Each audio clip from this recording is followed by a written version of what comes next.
So we're now standing at Wat Traimit, and this temple dates from the 1800s, and it was built by three of the wealthiest Chinese merchants in Chinatown. So they came together, and Traimit actually means three friends. And the structure originally did not look like this. This has just been opened. This big grand structure you see, you commented that it looked very Thai. It is very Thai in design. It just reopened.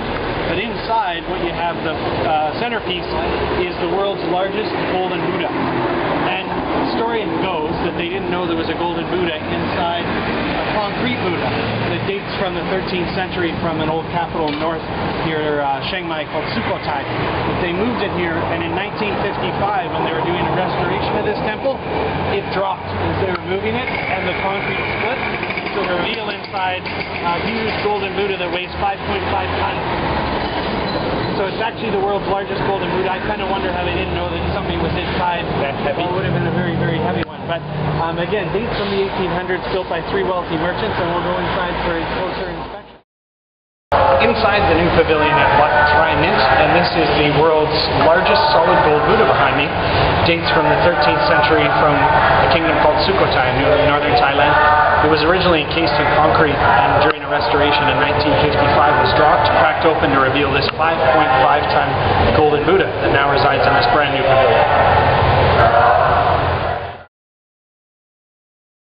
This is the Odeon Gate, which marks the entrance to Chinatown. If you go up this way a bit, you end up at Yaowarat, and we are on Chorungkrung Road, which means New Road. But this had the first cinema and was really always the entrance point to Chinatown. Let's go in.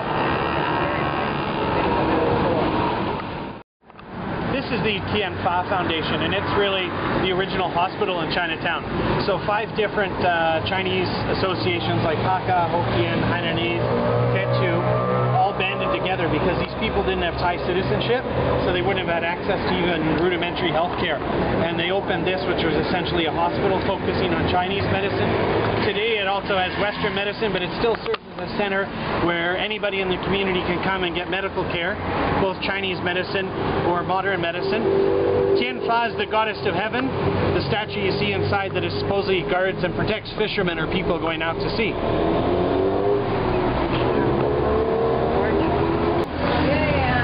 Herbal drinks are real popular in Chinatown. This place has been here for over 100 years. Dick from Calgary is trying chrysanthemum. And how is it? Great. Love it. We're not sure what it cures or what it makes larger, but we're going to find out. But this was a street run by the Hainanese. And Hainanese, as I mentioned, were into inns, restaurants, bars, and brothels. So if you imagine back when Yaowarat started to be Chinatown, this is the street everyone would have come to have a sleep, to have a drink, a light tea, and a massage.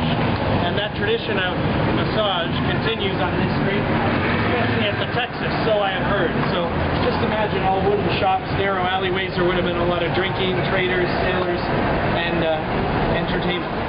And this apparently comes by way of the Qing dynasty. About 1,000 years ago, this was popularized by a queen in China. And they used this string, the baby powder exfoliate, right, soften your skin, hair off, blackheads, and rejuvenate your skin. So if you can imagine getting relaxed enough on the side of the road to get a 15-minute treatment, this is where you come to get all beautified.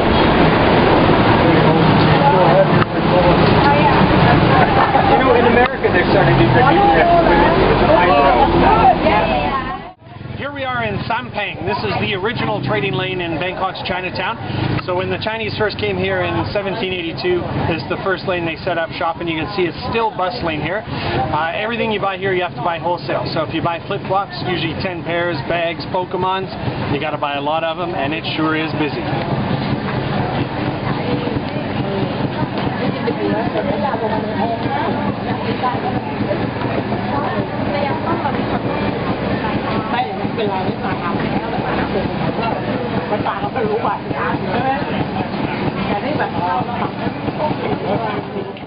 This is one of the original alleys for buying fresh foods, which are down at the other end.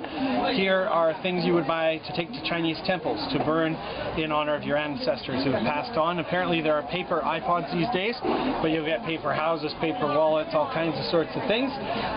Very colorful. This is where you come to pay tribute to the dead.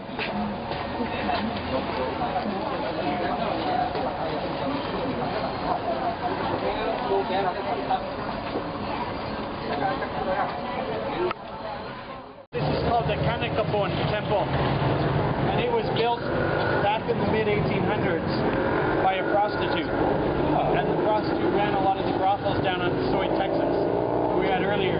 She accumulated so much wealth, the ultimate way to make merit in Buddhism is to build a temple.